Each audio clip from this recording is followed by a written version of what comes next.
Welcome back to the Alzheimer's podcast. I am Leanne and I'm your host. I really hope that you enjoyed last week's podcast with the interview that I did with Craig Emmerich. I thought that it was exceptional and he answered so many questions with so much scientific information. I was just so grateful and thrilled.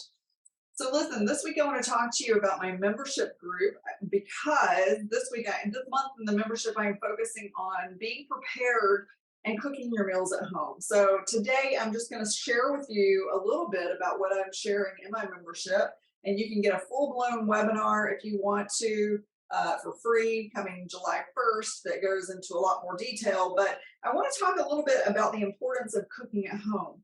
More than anything, I think I really just kind of want to bash the big food and big pharma industry more than anything, because I am just blown away by some of the numbers that I heard in a book that I was listening to this morning, as a matter of fact. And the numbers were as I am about to reveal. So there are about 50% of the people in the US currently are type 2 diabetic. They believe that about 80% of the people in the US are insulin resistant. That's just based on the numbers of, I guess, blood work that have been done.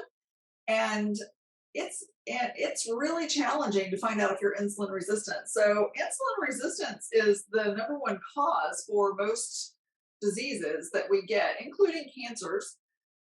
And insulin resistance is completely preventable, just like Alzheimer's. I mean, if you're preventing insulin resistance, you're preventing Alzheimer's, and it can be done through your diet and lifestyle. And that's what my message is all about. The anger that I tend to get whenever I begin to discuss this stuff is the prepared and packaged foods.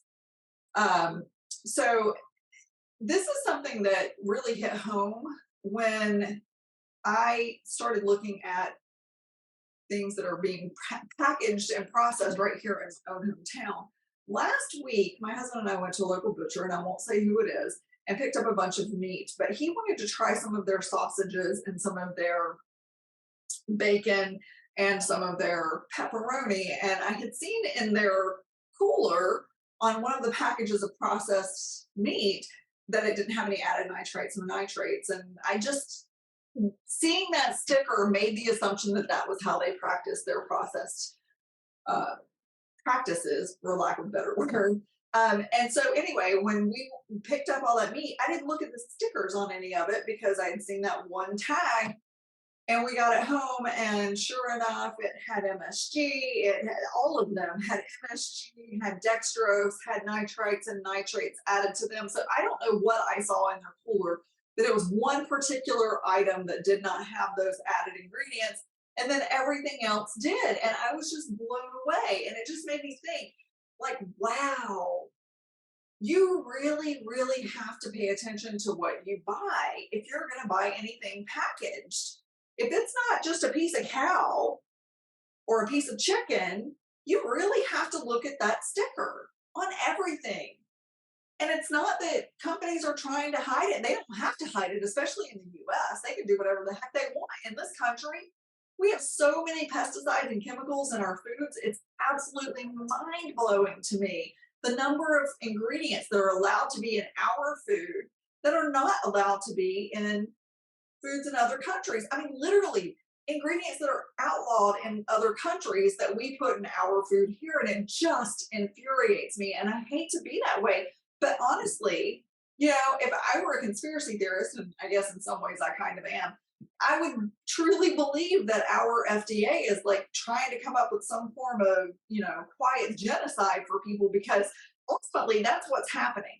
We are watching our friends, our family, possibly ourselves die from disease that could have been prevented if we had not been introduced to all of these easy to come by prepackaged prepared foods that made life so much better because we could get a meal in us quick and easy, and moms had gone to work. It was so much faster and convenient. But how convenient is it when you look at the medical bills? Here's where big pharma comes in. When you look at the medical bills that people are just racking up the prescriptions that people are taking without even blinking an eye because the doctor said you should, all because of foods that you're putting in your body. And I'm sorry, but you can disagree with me all day long if you want to. Go do your own research if you don't believe me, but I guarantee you that most of the things that people are sick and taking medications for have something to do with food. Now, that does not, of course, come into genetics. I'm not trying to get into a genetic fight with anybody right now on this channel, but what I am talking about is diseases that are onset through lifestyle. Those diseases, and there are a lot of them, including Alzheimer's, which is what I fight so hard to get people to work toward not getting. All of those diseases are preventable, and they're preventable through lifestyle. So just an example, I go to a restaurant, I say, hey, what kind of oil do you use on your grill? Canola. You go to a higher end restaurant, what kind of oil do you use in your pasta? Olive oil. Okay, can I see your bottle, please? Because maybe I'm allergic to canola oil. I just need to make sure it's not a blend. Oh yeah, it's a blend. This is what's happening in the world. And these restaurants get away with it. And these companies get away with it. Okay, so canola oil, yes, isn't a banned ingredient all over the world. But canola oil, just like all the other vegetable oils, all the other seed oils, all the other, processed oils, is rancid as soon as it hits light, and then it gets into your body and it attacks your cell, and boom, you have cellular damage that is so bad that all of your inflammation kicks in, and this is where rheumatoid arthritis comes in, this is where cancers come in, this is where diabetes come in, and that's when we start seeing all of the pain and suffering in pharmaceuticals. And so I wanted to talk to you today about just cooking your own meals. Don't be afraid to get in your kitchen. So I am this month, actually going to be using Maria Emmerich's carnivore cookbook because I love her recipes and just about everything I've got almost all of her cookbooks. B, they're easy to follow, and I don't have to come up with my own recipes. Although throwing a steak on the grill is super simple, but I do like to cook. Um, I have purchased some prosciutto because some of the recipes that I want to try have prosciutto in it. Costco has this 2-pack. I'm not sure how much it was, like $10, $12, something like that. I also got some smoked salmon. This is a 2-pack. I live in Alaska, so this is probably cheaper for me than it would be for you. But I got a 2-pack at Costco for, I don't know, 12 or $15. And then I got this no sugar added, no nitrate bacon. I only recommend that if you cook it up, you put some salt on it because it has no salt either. It is truly just pork, water. It says sea salt, but it's salty, and celery powder. These are my staples for this week. And then I'll have some beef and pork too, just for some of the things that I want to try, and tons of eggs. In fact, I posted on my social media, if you didn't see it, a study that I found about eggs and the choline in eggs and how badly we need choline. This study was done with a control group, and it was not that many people, but it was a cool study because it was middle-aged to elderly people. They had a set number that were taking an egg substitute with choline and an egg substitute without choline. And the people who were taking the choline had a 20% greater cognitive retention than the people who weren't taking it. So choline is very important. Eggs are the perfect food. I recommend them all day long. But my friends, I know I go off on these rants. I think our government just sucks when it comes to nutrition. And honestly, if you look at the current person who is in charge of our nutrition, they are so heavy and obese. And if you look at the worldwide global health consortium that is out there now, all of them are obese. These are the people telling you how you need to live your life and eat your food. And I'm sorry, I don't buy into the health or fat is beautiful thing. Yes, people who are fat can be beautiful too, but fat kills, fat destroys, fat takes your life away from you.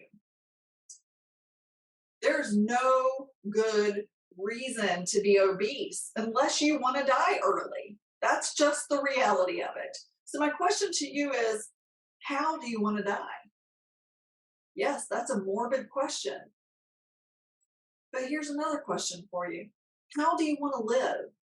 Do you want energy? Do you want longevity? Do you want strong cognition?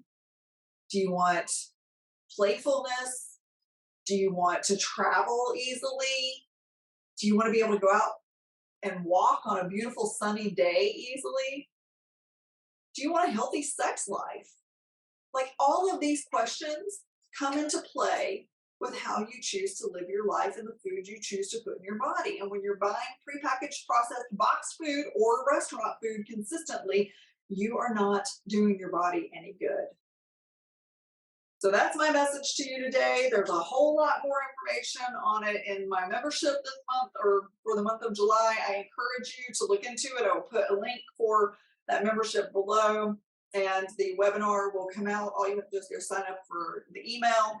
And I'm also going to give you um, a little meal plan for you to work on for this week, cooking at home.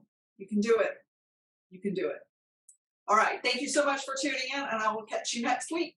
Have a great week. Bye.